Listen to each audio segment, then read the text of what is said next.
Y ya estamos en contacto aquí en Modo País con la senadora del Partido Colorado, Carmen Sanguinetti. Bienvenida, Carmen, buen día.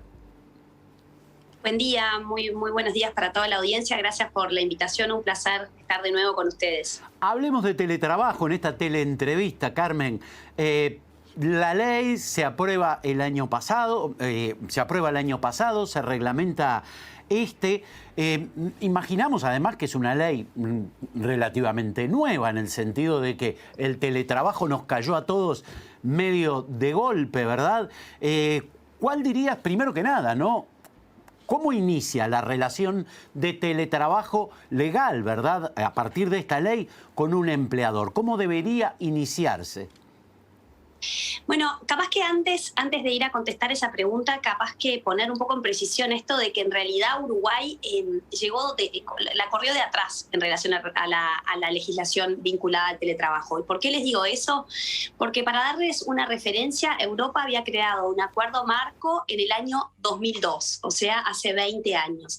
Y Latinoamérica, la enorme mayoría de los países de Latinoamérica ya habían avanzado en esta línea hace bastante tiempo, ¿no? Entonces, fuimos de los pocos países de la región en los que llegó la pandemia, nos encontró con esta emergencia sanitaria y esta exhortación, ¿verdad?, al inicio a teletrabajar.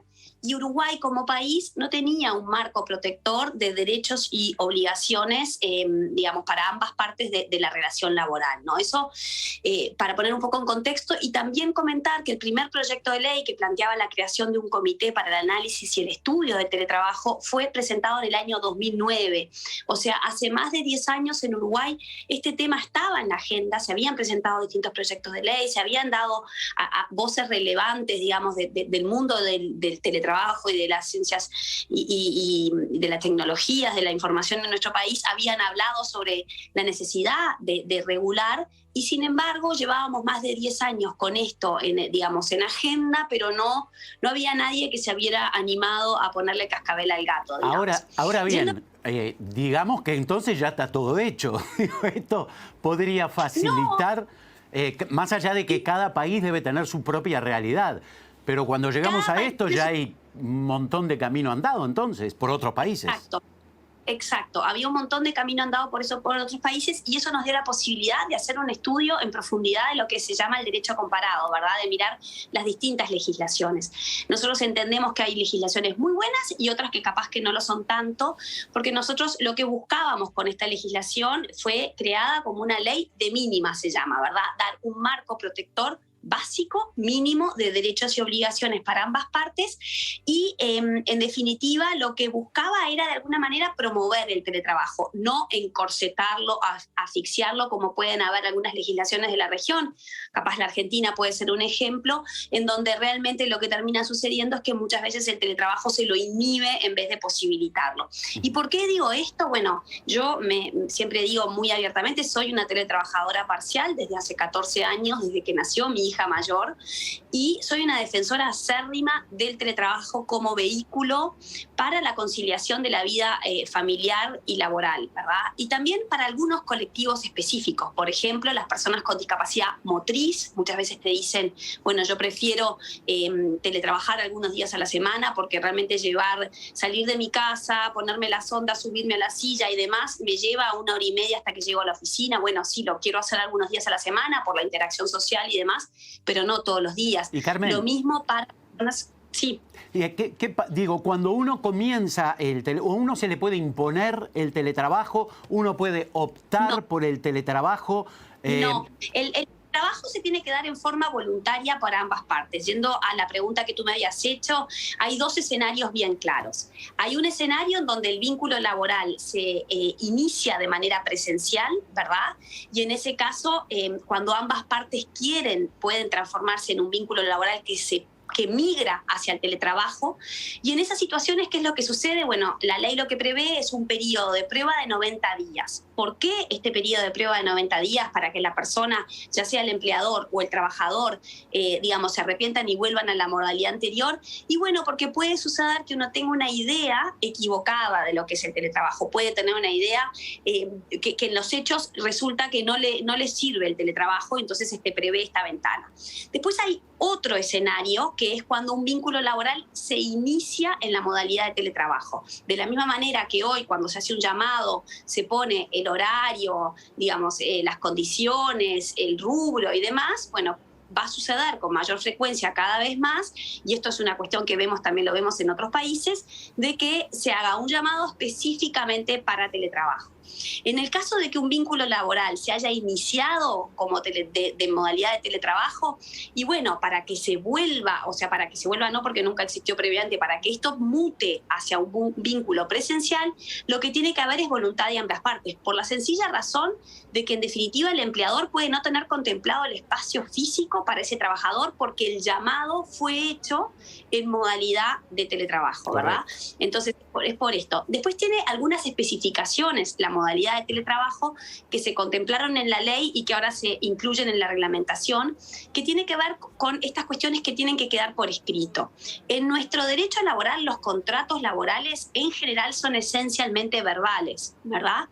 Pero nosotros incluimos que de todas estas cuestiones específicas de la modalidad del teletrabajo, como por ejemplo desde dónde se va a realizar el teletrabajo, el hecho de que se pacte de manera voluntaria, si existe combinación o no de presencialidad con virtualidad, si existieran horarios predeterminados, todas estas cuestiones tienen que quedar por escrito para dar mayores garantías, ¿verdad? Y los distintos aspectos que tienen que estar contemplados en este documento escrito se incluyeron en la reglamentación.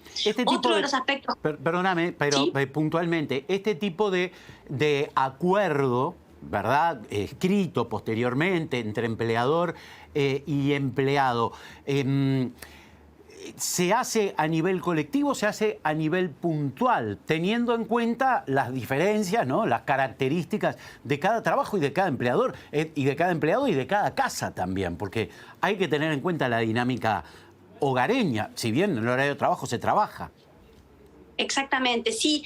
El teletrabajo, digamos, incluye un abanico bastante amplio de actividades, ¿verdad? Porque podemos tener desde lo que puede ser un call center, por poner un ejemplo que todos conocemos y que tiene un horario fijo, ¿verdad? Porque en definitiva, cuando uno llama a un call center pretende que alguien le atienda del otro lado, a actividades de tipo más, digamos, intelectual, lo que puede ser las consultorías, más de profesional, en donde, digamos, por ejemplo, la cuestión que está vinculada a los horarios se maneja con mucho más flexibilidad. Entonces, en definitiva, sí, esto se va a hacer uno a uno en relación a la realidad de cada uno de los trabajadores, ¿verdad? Porque de vuelta hay un universo bien distinto, hay muchas, por ejemplo, los jóvenes, una cuestión, yo he hablado con decenas de, bueno, centenas ya de esta altura de teletrabajadores jóvenes, por ejemplo, y ellos en general lo que tienden a preferir es a condensar más volumen de trabajo de lunes a jueves, por ejemplo, y dejar el viernes más liberado. Y habrá empleadores que estén de acuerdo con una posibilidad como esta y habrán otros que no, ¿verdad? Entonces, Carmen, de vuelta, esto... Te pregunto, digo, algo tan elemental, por lo menos para las leyes laborales uruguayas, que es la ley de 8 horas, más allá de que todos trabajamos de repente muchas más y organizamos y estamos ante una nueva realidad. ¿Corre riesgo el hecho de que caiga la ley de 8 horas teniendo en cuenta las nuevas modalidades de trabajo? A ver, acá hay dos cuestiones que son inherentes al teletrabajo, que son básicas, que es la que valoran la enorme mayoría de los teletrabajadores. Como les digo, he hablado con muchísimos de estos a nivel individual y a nivel de agrupaciones y colectivos. Las dos cuestiones que valoran son la posibilidad de trabajar desde distintos lugares y la posibilidad de acomodar los horarios. Cuando se planteó cómo resolver este dilema para la modalidad de teletrabajo, habían distintas voces que planteaban distintas alternativas.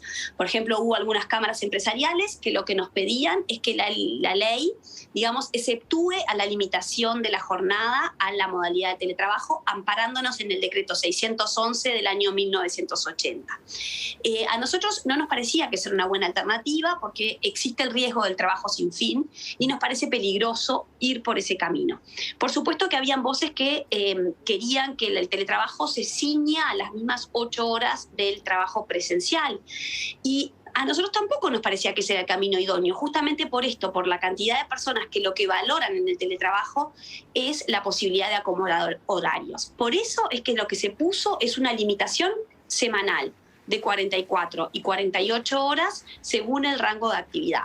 Pasadas esas horas hay que pagar, por supuesto, horas extras y, digamos, esa es la limitación que nosotros entendimos adecuada para que el trabajador y el empleador tengan flexibilidad dentro de ese margen. Yo creo que esto pone en evidencia, yendo a tu pregunta, algunas cuestiones que no tienen que ver con el teletrabajo en sí, sino que tienen que ver con la cultura del Uruguay, ¿verdad? Nosotros seguimos siendo un país en donde pareciera que seguimos midiendo que una persona está trabajando por verla físicamente en un lugar. Eso es un paradigma que ha caído, ¿verdad? Porque sabemos bien que yo puedo tener a alguien muy cerquita mío, a unos pocos metros, que puede tener su computadora abierta y sin embargo puede estar utilizando redes sociales, haciendo algo que no tiene nada que ver con su trabajo, ¿verdad? El mundo ha cambiado hacia el trabajo por resultados, por desempeños, por objetivos, pero obviamente estas cuestiones lo que hacen de alguna manera es evidenciar algunas brechas, evidenciar algunas cuestiones en donde todavía la estábamos corriendo un poco de atrás y yo creo que esto exige reinventarse a todos los sectores, porque claro, sin duda a los empleados... resumiendo el tema de 8 horas, en vez de estarmos hablando de las 8 horas diarias, estaríamos hablando de las 40 o 48 horas semanales. O sea, el 44 formato y 48 horas semanales. quedaría Exacto. semanal y no diario. Ahora, ¿qué pasaría con las horas extras? Teniendo en cuenta este formato semanal, ¿no? Si yo trabajo 8 horas, pero trabajo 2 más un lunes, ¿esas 2 horas son extra o las voy a tener en cuenta dentro de ese formato de 48 horas o tanto semanal? Las horas extras se computan a partir de que se exceda el tope semanal, ¿verdad? Es así que se computan las horas extras y es lo que les decía, digamos, esto parte de una inquietud y de lo que es más valorado por los teletrabajadores, que tiene que ver con la posibilidad de ajustar los horarios para combinar mejor otras responsabilidades, otras actividades, otros intereses con el mundo laboral. Es desde ahí que parte esta inquietud y esta solución que entendemos es una buena solución y que, por supuesto, yo siempre digo, no para nada digo que esta sea la ley perfecta, ni mucho menos, es una ley perfectible como todo trabajo humano,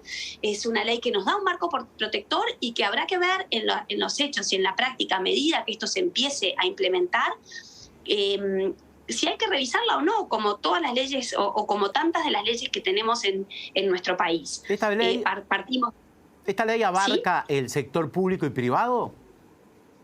No, esto es una decisión que se tomó muy a conciencia. Esta es una ley solo para aquellos trabajadores del sector privado en relación de dependencia. No abarca a los independientes y tampoco abarca al sector público.